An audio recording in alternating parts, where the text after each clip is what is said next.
Servus and greetings from Vienna. My name is Anita Posch.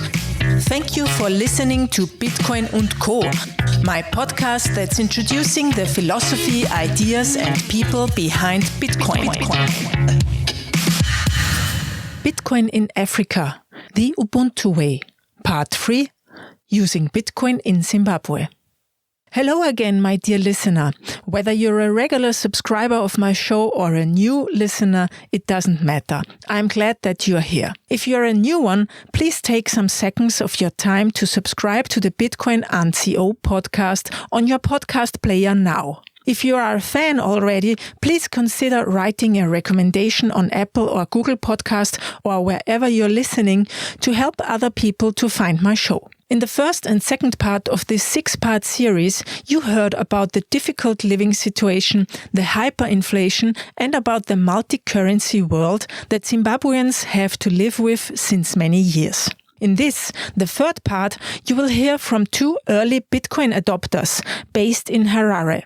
We speak about the different use cases for Bitcoin, how it can be exchanged to US Dollar and RTGS, what the obstacles and pros are about regulation, and what the 2 online entrepreneurs want to tell people outside of Africa.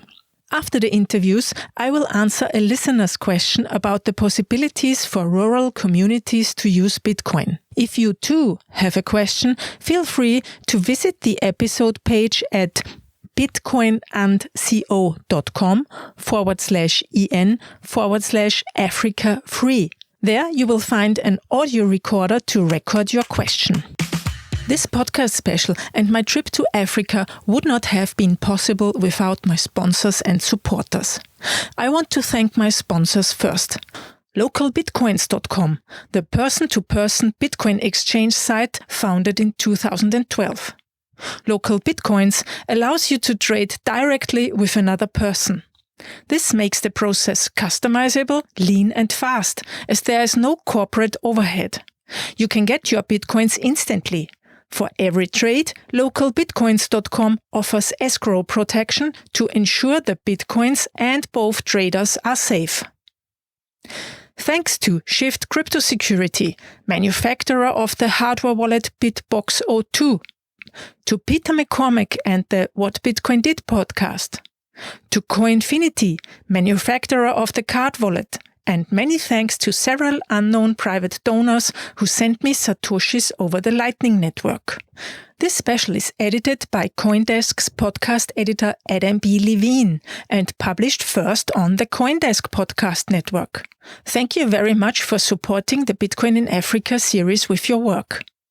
Thank you also to GoTenna for donating several GoTenna devices to set up a mesh network in Zimbabwe. To Stackwork.com, the place to earn Bitcoin over the Lightning Network, and to Team Satoshi, the decentralized sports team, for supporting my work. This special is also brought to you by the Let's Talk Bitcoin network. If you like my work and the Bitcoin & Co. podcast, please take a minute to share it with your friends on social media and subscribe to the feed in your podcast player. You'll find the subscription links at bitcoinandco.com/en/subscribe.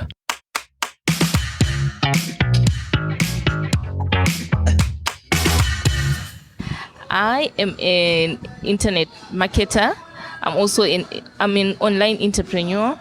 So I do affiliate marketing as well. I do trade Bitcoin as well, trade other currencies. So I'm also formally employed, but for now, I enjoy doing online businesses, that is trading Bitcoin as well as other currencies. How did you start that business? I mean, did you were in school and did you study something, or is it just did you learn everything by yourself? No, I learned everything by myself, just from peers. I think back in 2015, when there was Bitcoin hypes, mainly in Zimbabwe. Currently in Zimbabwe, that time we could trade using USD. So That's when I get to know about Bitcoin. But it was not educational. It was not formally education. Yeah. So you somebody told you about Bitcoin, or did you research it by yourself and find it? Actually, there was somebody who told me about it. Then I went on and researched more about it and what is it, how it was started, the history of Bitcoin, the history of cryptocurrencies, and so on and so on. Yes. Okay. And when did you start trading with Bitcoin? I can say I started trading back in 2016-17.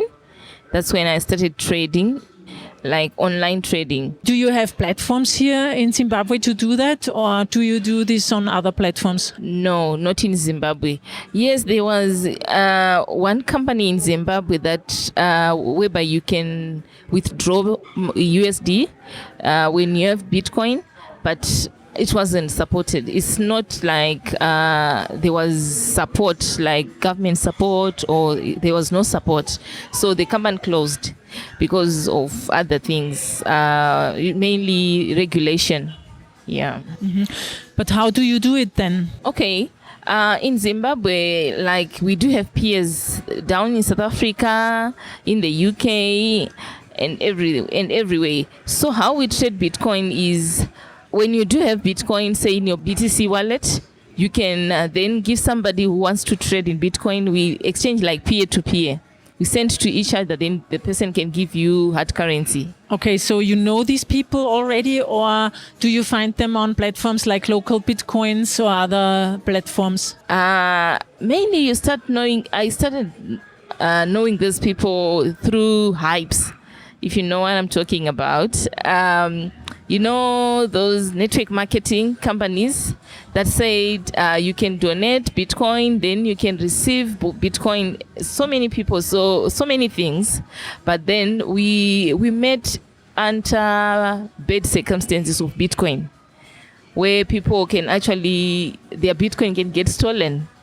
After you are given promises that you're going to get something if you donate, say, $10 worth of Bitcoin, you're going to get $100 more. So usually after something bad happens, mostly in Zimbabwe, that's how people get to know about Bitcoin. Say, this Bitcoin is bad, this coin is this one.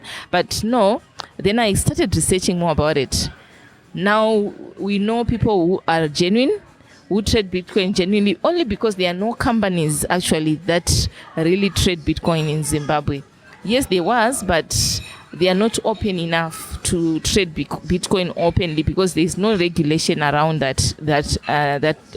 cryptocurrency issue. So that's how we know. And there are so many groups now on WhatsApp, Telegram, also on Facebook. There are Bitcoin groups whereby people now know this is a bad company, this is a good company where you can join Bitcoin. Yeah.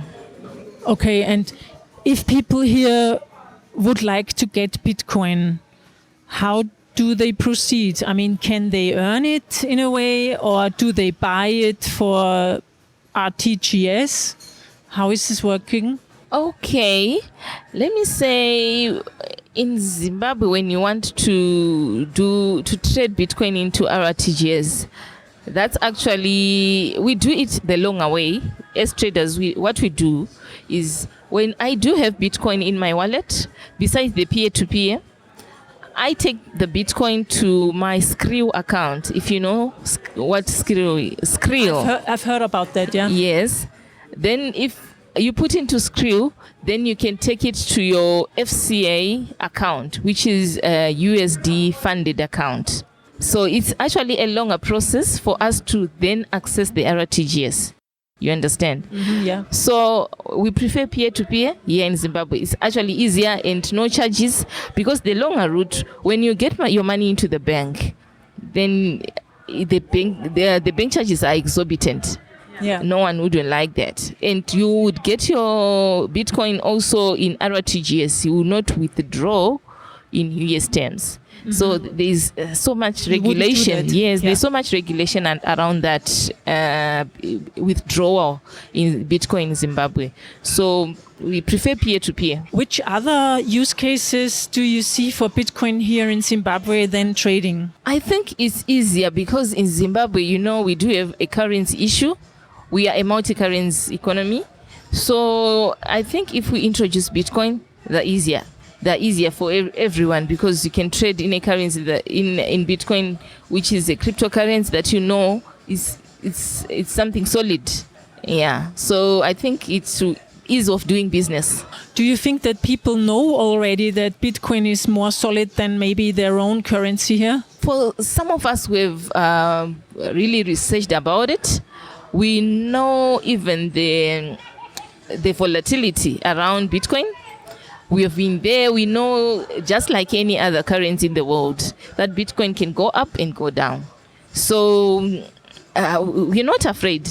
We're not afraid to trade in Bitcoin. We're not afraid to actually buy in Bitcoin. There was another time that I was in South Africa. I actually used my, there was another company that I joined, like a multi-level marketing company, IML, which teaches you how to trade. They will give you a card, a Bitcoin card. You apply for the card actually, then you can actually swipe using the card. So we can as well do that in Zimbabwe. I think the ease of doing business, also it can solve the cash shortages, and the much needed foreign currency can come also to Zimbabwe. Yeah. And how do you see the future here in Zimbabwe for Bitcoin? What I think is Africa is the future. So we are still a vigilant when it comes to innovations, new innovations like Bitcoin. We are still, actually there is a room for growth. There is room for growth. I wouldn't lie, because I would like to say maybe 75% of the adult population, they don't know about it. So if people get to know about it, get awareness about it, I think it's actually a huge market. But I think not many people can afford internet here. So that might be a problem, or because I think a phone, to have a phone or have a mobile plan is very expensive for the big part of the people here, because they are unemployed and they live day by day. Yes, I know most people, it's just the economic situation. But there were times like back in 2014-15, things were actually better. It's actually a phase which we believe as Zimbabweans, I think it will pass.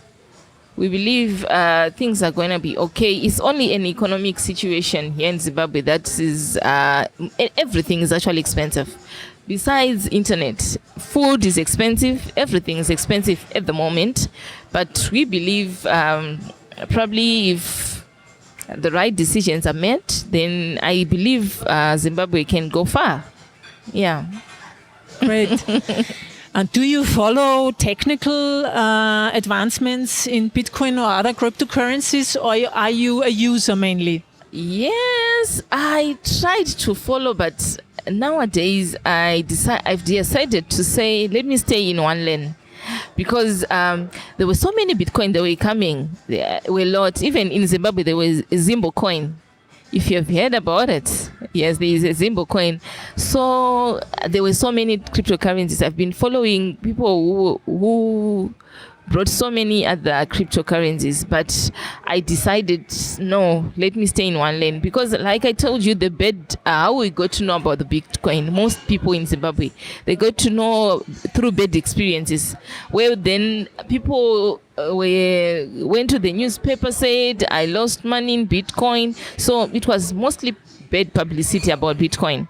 But that's why I said, I follow the news. Yes, it's developing. It has gone up. It's gone down. It is also Litecoin. There's the many Bitcoin cryptocurrencies that are coming.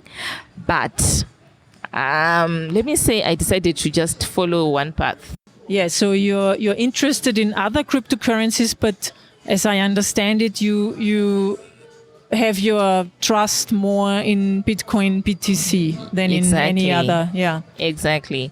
Yeah, also Litecoin and I also tried Zimbo coin, the local. Okay, and one. What happened with Zimbo coin?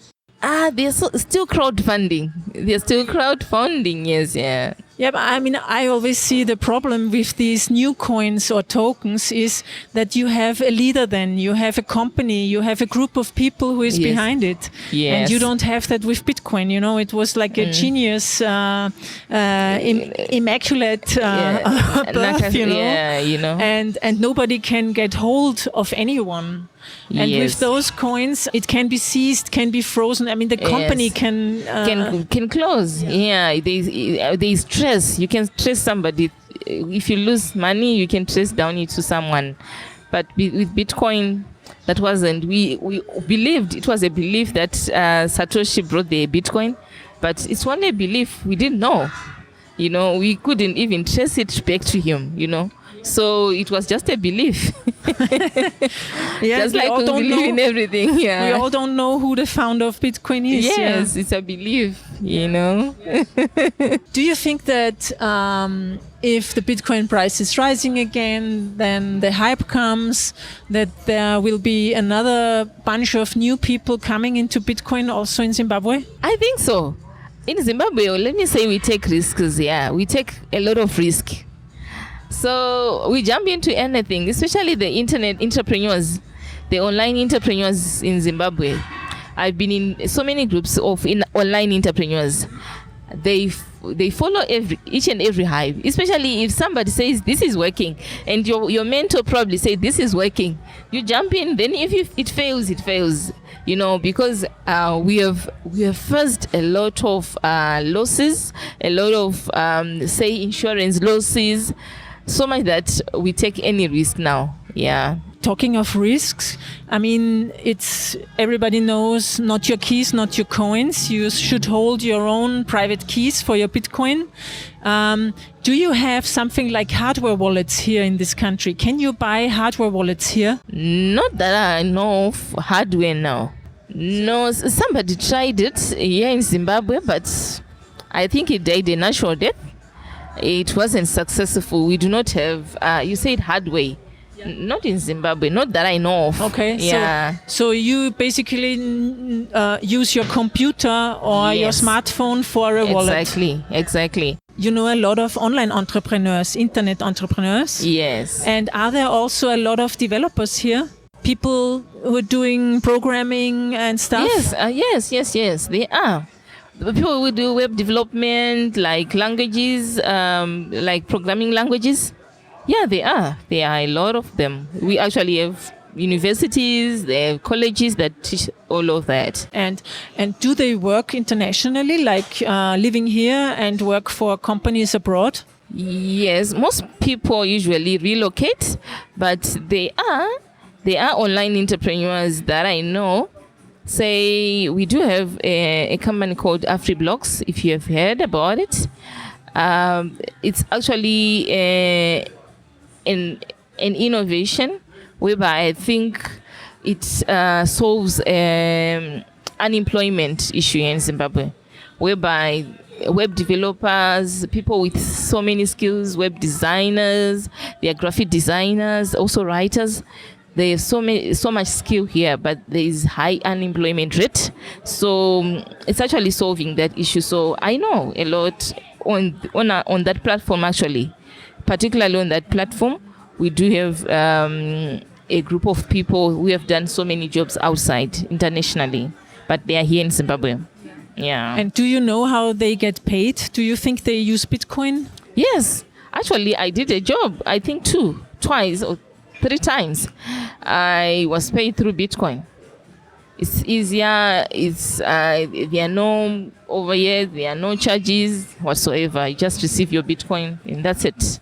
And we withdraw using the methods that I told you, like peer-to-peer. Sounds very easy, actually. Yes, actually easy, very. Yeah, because I think many people have like a problem to touch it because they think it's difficult or they cannot imagine that it's only a virtual thing, Many people want to have a paper note. Exactly, we are used to the old times. Yeah, it's the 21st century. We have drones now. So the old times are gone. The old times are gone.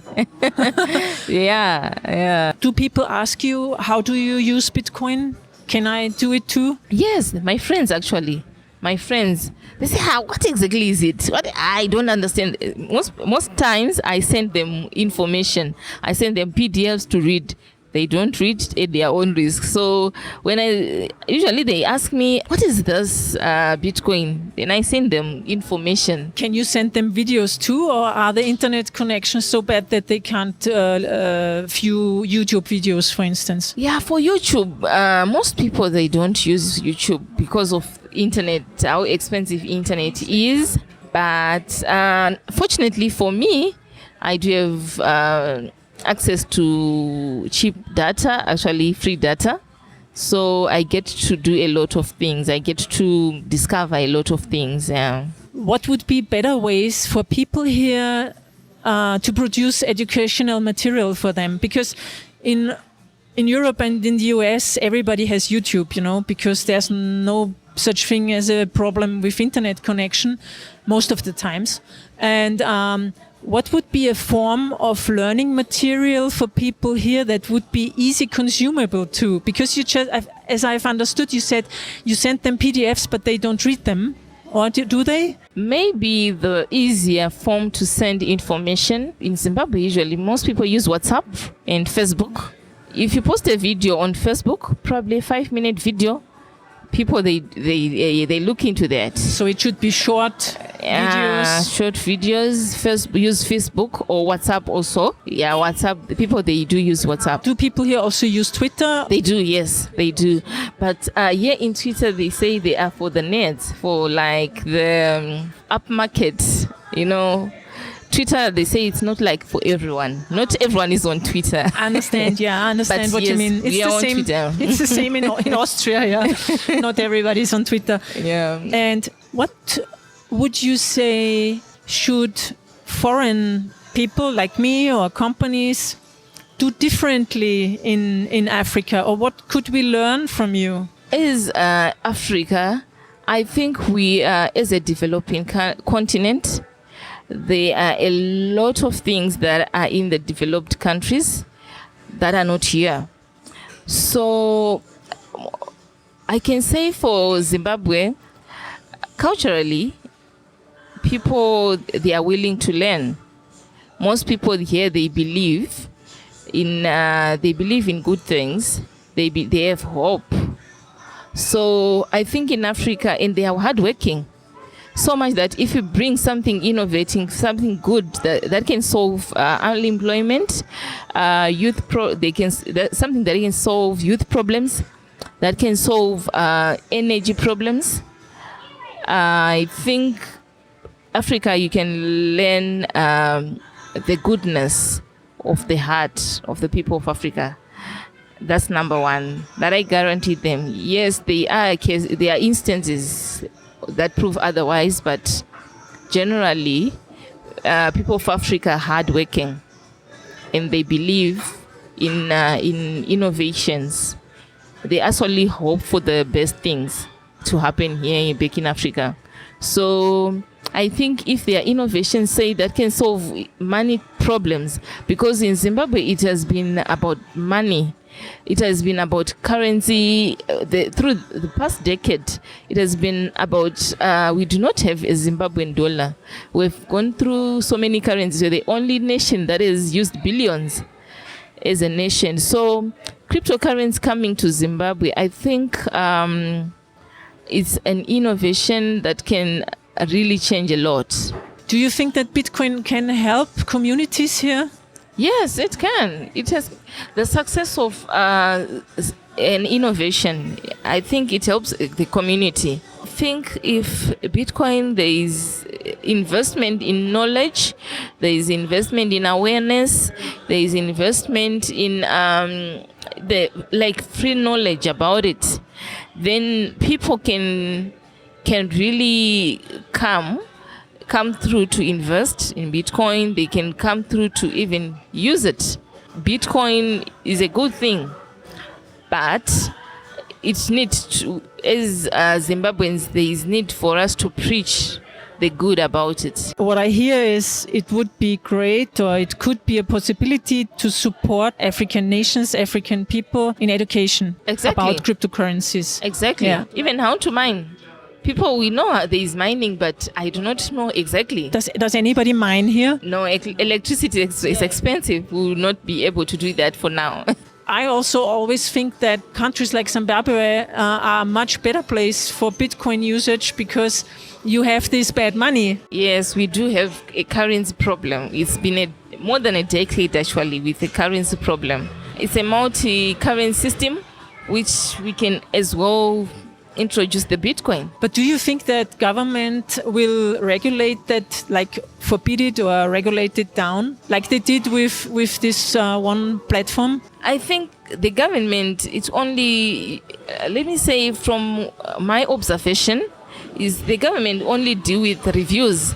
If people come with complaints and if they are good reviews about it, you say, it's helping us to do this, it's helping us to do that. I would like to think the government would have no obligation to stop it. If there are good reviews about it, if it's actually helping the communities, if it's actually helping probably university students, I think the government would have no obligation to stop such an innovation. Is there anything you want to say to us, other people, like not from Africa people? Okay, let me say Africa is the future. That's my go-to point. Because what I can say is there is a lot that needs to be happening in Africa. There is a lot of development, whether in the health system, in the energy sector, in the money sector, the economic sector. There are a lot of things that are yet to happen in Africa. If there are investors out there, Africa is the place to be. If they are architects, Africa is the place to be right now, because if you have seen our roads, if you have seen our buildings, there is still a lot that needs to be happen. There's still a lot that needs to happen here in Africa. We, as Africans, we are looking into the European countries, but mainly to acquire the knowledge, because we need to do that in Africa. Only we do not have the capacity to do that. We do not have the money to do that. We do not have probably the most knowledge that we may need to achieve certain things. Also, as Africa, I think the people here, there is some willingness that I've seen. I've been in other African countries, South Africa, Uganda, there is Kenya. There are countries that are developing, but if there is more investment here in Africa, I think Africa would be, let me say, it would be a better place than it is now. Because there is room for improvement, there is a lot that can happen here. So, look, Africa. It's where the future is. Africa is the place to be. Thank you for this. That's a nice ending. Thank you very much for your time, and bye-bye. Thank you too. Okay, bye. And now a short word from my sponsors. Not your keys, not your coins. Be the holder of your keys for your Bitcoin. For that, use a well-built hardware wallet like the Bitbox O2 by Shift Crypto Security from Switzerland. With their upcoming app for Android, you can connect the hardware wallet directly with your phone and send and receive Bitcoin on the go. Check it out at shiftcrypto.ch. That's Shift, CRYPTO.ch. You get free shipping with the code ANITA. How did you get into Bitcoin, or how did you find Bitcoin? Well, when I actually started, I started somewhere in 2011, and it all started with questions. You just wonder, how do people generate income online? And then I've spent a lot of time doing a lot of research and a lot of failing as well, and a little bit of making money in the process. And somehow, I came across Bitcoin because one of the companies that I was actually doing affiliate marketing for, they wanted to send me my money through Bitcoin. So the other methods were not really working. So that's when I developed interest in using Bitcoin. That's how I found about Bitcoin. Okay, so maybe you can explain when you earn in Bitcoin. Do you use Bitcoin then here for daily stuff?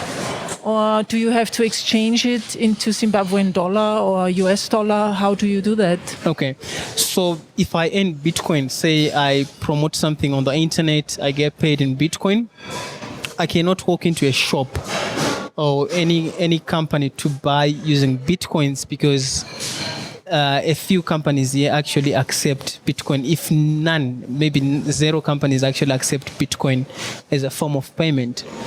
So what I then do is I go to some websites, I look for someone who needs Bitcoin, and they send me the US dollars. That's what I do. Okay, so these websites are exchanges then? Yes. Like which ones? Okay. Which ones are available here in Zimbabwe? The ones that are available here in Zimbabwe, there is local Bitcoins. You can actually use that one to exchange Bitcoin for cash. And there is another one which is called ATM, which is AIRTM. I also go there and say, hey, I've got Bitcoins. Can you send me some money? So it's like a marketplace for people who need Bitcoin, and they'll send me money. So it's from people to people. It's Yes. peer-to-peer. Yes, peer-to-peer. It's peer-to-peer. And do you have the feeling that there are other, like colleagues of you, other entrepreneurs who do that the same way? Yes, so the thing is, I can safely say that I'm one of the early adapters in terms of using Bitcoin in Zimbabwe. And since I started using Bitcoin some few years back, comparing that to now, I realized that there is more and more people that are looking for information about Bitcoin in Zimbabwe, that are starting to use Bitcoin, that are starting to appreciate Bitcoin. So the numbers are actually growing, and looking the years to come, the numbers are actually going to expand. Yeah. What are the problems for people here when they want to use Bitcoin? Okay, there's quite a number of problems when it comes to using Bitcoin, and I will just mention a few. One of them is awareness. Like, are people well educated about what Bitcoin is and how it works? Because the moment someone hears Bitcoin and internet money, and then they put equals scam, okay? They think of losing money and stuff like that. That's how most people relate Bitcoin to. But Bitcoin is beyond that. So one thing that I see people lack is awareness, education. What is Bitcoin? How it works? Where did it come from? And stuff like that. And what's the difference to other forms of cryptocurrencies, or maybe to Facebook Pay? So I would say that most African countries, we are still developing in terms of understanding how the internet works and all that. So right now we're actually living in an era whereby some of our African nations, of some of our African people, they don't even use the credit cards, they don't even use Facebook Pay, they don't even use PayPal. Okay, and there is this thing again that is called Bitcoin on top of what they don't know that they're supposed to use. So there is a little bit of a gap in terms of knowledge.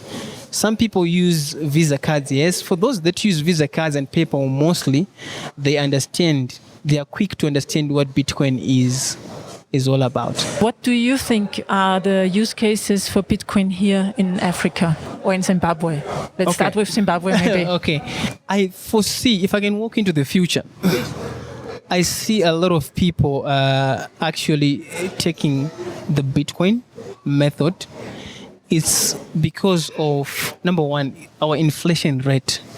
Okay, so what I mean is, normally human beings, they've got a defense mechanism. Like if I take a knife and cut your hand, you'd want to grab a cloth and try and cover that so that you heal fast.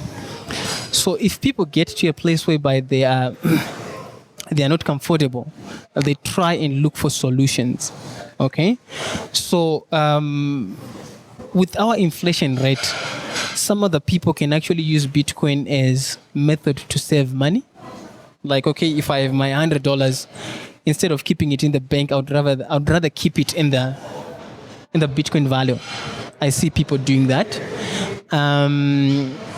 I also see people using Bitcoin in terms of international easy money freedom. In terms of, the world is going digital. There's sometimes where you do work and you want to get paid your money, and maybe the easiest way would be Bitcoin. So I see a lot of people using Bitcoin in the future. Yeah. Are there a lot of other cryptocurrencies around, or are they used here? Okay, the most common one is Bitcoin. And Bitcoin BTC, because we also have other Bitcoins, or? We have Bitcoin Cash, we have Bitcoin SV, but you mean Bitcoin BTC? Yeah. Yes, BTC. There are other currencies, though. People use them, but not that much. But it's BTC. When we think of the usage today, I have heard that there was an exchange here, Golix, and it has been shut down by the government because of regulation. Or how is regulation here in Zimbabwe towards Bitcoin? Okay, the thing is, my feeling about that, I'm just going to share my personal feelings in terms of that case. Number one, I used to use Golix, okay? And when government gave an announcement, I actually read that announcement in terms of what they are doing. So I'm going to answer on both sides and see. That's my analysis. Golix was a good initiative, okay? Golix was a good initiative. But let's look at the people that are using Bitcoin without the knowledge of how Bitcoin works. Okay? So during that time, there was a lot of activities, online scams that were happening in Zimbabwe. Okay, part of the people that use Bitcoin in Zimbabwe, they use them in online schemes, online investment programs. So some of the investment programs don't end well. Okay? So I wanted to think of, he wants to invest in a certain business for some daily returns, weekly returns, or monthly returns, and the investment is asking for Bitcoin. And I search on the internet and look for who sells Bitcoin in Zimbabwe. I find out it's Golix. I go on Golix, I buy my Bitcoin, I do my investment, and then I lose my money in Bitcoin. The next thing that I do is I go to the police and report my case that, hey, I've actually lost my money. And the police would question, how did that happen? And the police I would say that it happened through Bitcoin. And just because a Bitcoin transaction is not traceable, identity is not traceable. Now, I want to think of getting to the shoes of the government, handling those issues every day. Like a lot of people losing Bitcoin, that person loses Bitcoin, that person loses Bitcoin. Because at the end of the day, the government is there to protect its people. So I wanted to think of a lot of cases that are reported of people who lost money in Bitcoin, and the government cannot protect you for the money that you have actually lost. So that's when the government issued a statement that if you want to participate in Bitcoin, if my memory serves me well, the statement stated that if you want to participate in cryptocurrency, just know that you're doing it at your own risk. If you lose money, then it's up to you. So the government issued their statement, and then that actually affected the operations of Golix. That's how I can actually comment on that case. Mm-hmm. Yeah. So you don't think that it's about government control, that they don't want people to send Bitcoin or money from here to other countries? Well, or into Bitcoin, Okay, well, I wouldn't know, because at the end of the day, if you look at the features of Bitcoin, no one can really stop anyone to use Bitcoin. Okay, so I wouldn't know their reason, what was their motive, but in my case, like I've explained, at the same time, there are people in Zimbabwe that are losing Bitcoin through Bitcoin investments. So at times, I cannot answer for the government, in terms of why they made that decision. But my feeling is that, there can be a lot of cases to answer in terms of people that have been scammed through Bitcoin. Or through other people who used Bitcoin for the scam. Of course. I created a Bitcoin course that explains the Bitcoin basics for our people so that they understand in our own language. What I mean by that is, okay, when you search for information on the internet, if you're searching from Zimbabwe, you search how to use Bitcoin. So you get a lot of results. Like you get someone who's in America explaining what Bitcoin is and someone in Zimbabwe explaining what Bitcoin is. Just because someone is searching in Zimbabwe, they would prefer to hear the person who's in Zimbabwe, what they say about Bitcoin. So when I'm saying about in my language, I'm just saying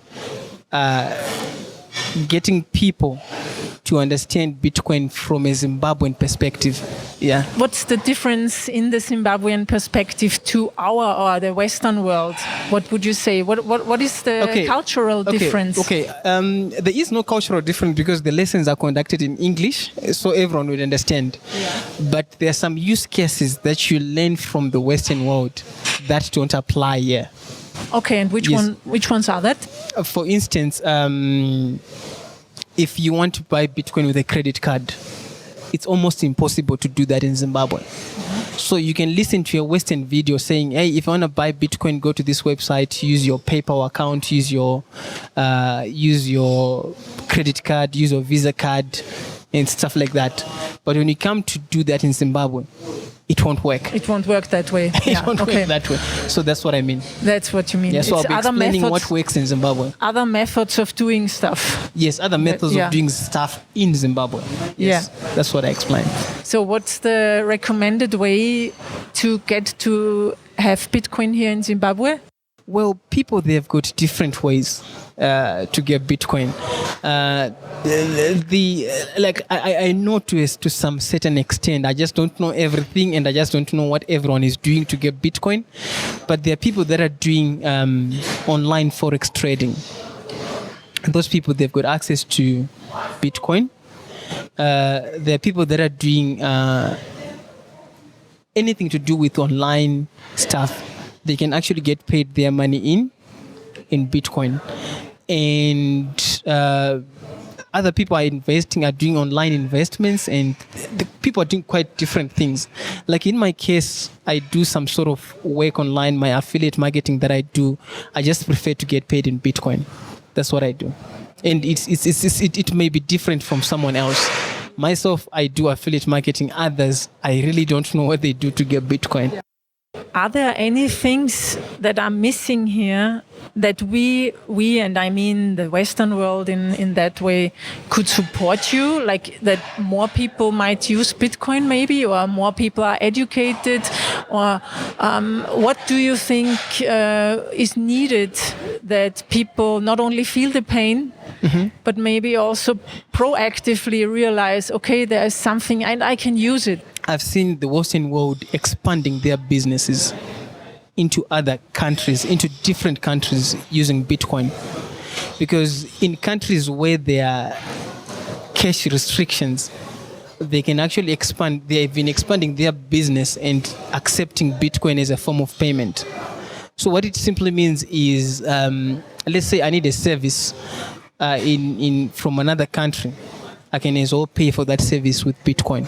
The point is, a business can actually be set up and accept Bitcoin as a form of payment. Is there anything that you would like to tell people in other parts of the world about Bitcoin or about anything? Yeah, what do you want to tell people?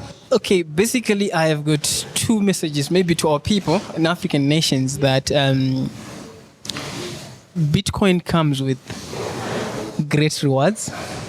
And it comes with huge risk at the same time. And you should understand them and be prepared for them. Okay. What I mean is, someone can actually buy Bitcoin to hold, and they are just hoping for it to keep on increasing. But one of these days, it loses value. And that's a risk that you have actually taken. And you can buy Bitcoin today, and tomorrow the value goes up. That's a reward that you have actually gotten. So you should be ready for both the risk and the reward, and you should actually understand them. And then the other thing that I would say is, before you use Bitcoin, make sure you educate yourself with the basic knowledge of how Bitcoin works before you start doing anything with regards to the Bitcoin. And then to the Western world, my message is, people needs awareness and understanding of what Bitcoin is, so that they start appreciating it. I would say that's it. Okay, great. Thank you very much. You are welcome. Thank you. Bye. Bye. And now, a short word from my sponsors.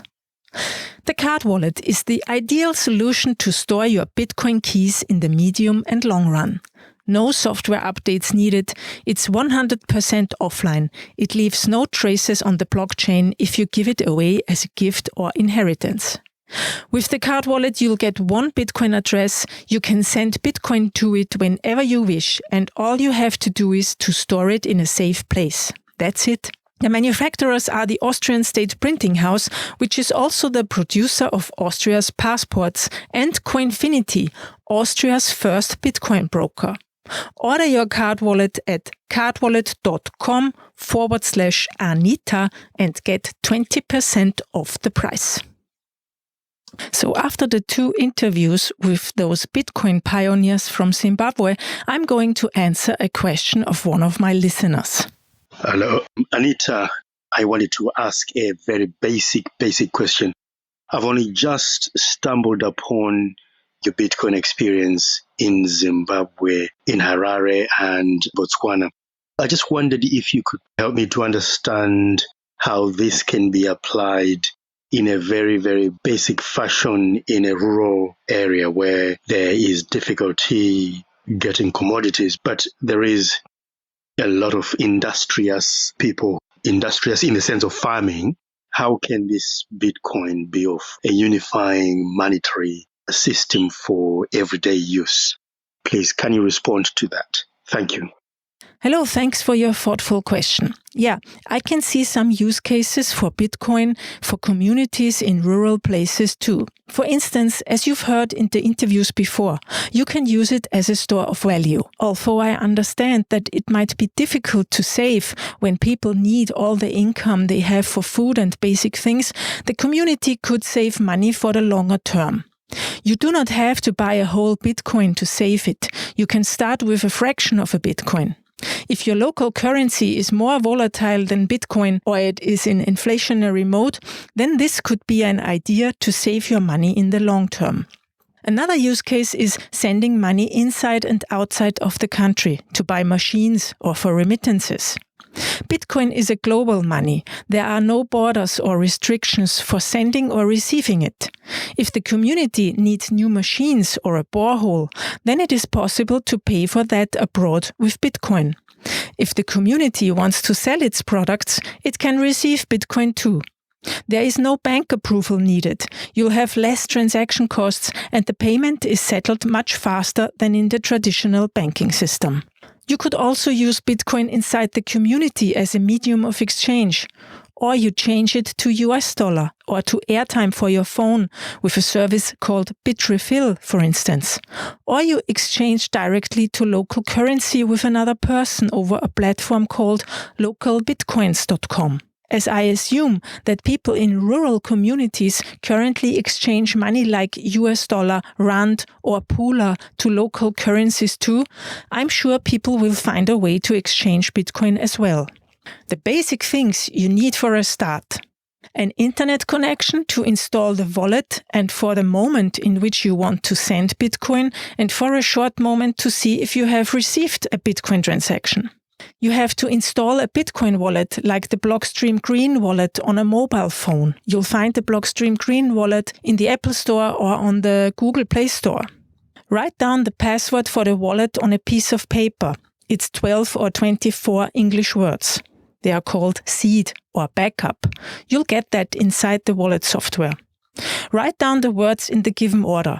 Store this paper safely. Do not store it in any digital form. Do not cut the paper in pieces and store the pieces in separate places. You then have more places to look after and to secure. The person who knows the seed can access the funds. That is why it is important to store it safely and with a person in the community that you fully trust. There are ways to secure funds to be administered for more than one person at the same time called multi-signature, but I would recommend that for experienced users only. You are ready to go, meaning you can receive your first Bitcoin. You just have to send someone your Bitcoin address. You can find that inside your Bitcoin wallet. The other person uses it to send Bitcoin to you. That's it. It works the same way around. If you have funds in your Bitcoin wallet, you only need the Bitcoin address of the receiver and you can send the money. I hope my answer is helpful for you. You can ask me anything you want on the episode page at bitcoinandco.com/en/Africa free, and I will answer in the next episodes. In the next episode, you will hear the complete interview I did with the teacher from Harare. You have heard her already in part 1 and 2. We will talk about how Bitcoin could be adopted in Zimbabwe and what else is needed to make Zimbabwe shine again. If you like my show, please subscribe to it in your podcast player and share the episode on social media. If you are a German speaker and want to start using Bitcoin, then I recommend my book to you. It gives a comprehensive jumpstart into becoming a Bitcoin user with recommendations and safety tips. You can buy it on Amazon, or if you prefer to pay with Bitcoin and Lightning, drop me a message at hello@anitaposch.com. I'm currently looking for new sponsors, so please feel free to send me a message too. For updates and education regarding the use of Bitcoin, please follow me on Twitter @AnitaPosch and subscribe to my newsletter at anitaposch.com/newsletter. My name Posch is always written with a C. Thanks for listening, and I hope you will tune in for the next episode. Music start with Yes, Delicate Beats. Editing by Adam B. Levine and the Coindesk Podcast Network. Idea, content and production, yours truly, Anita Posch.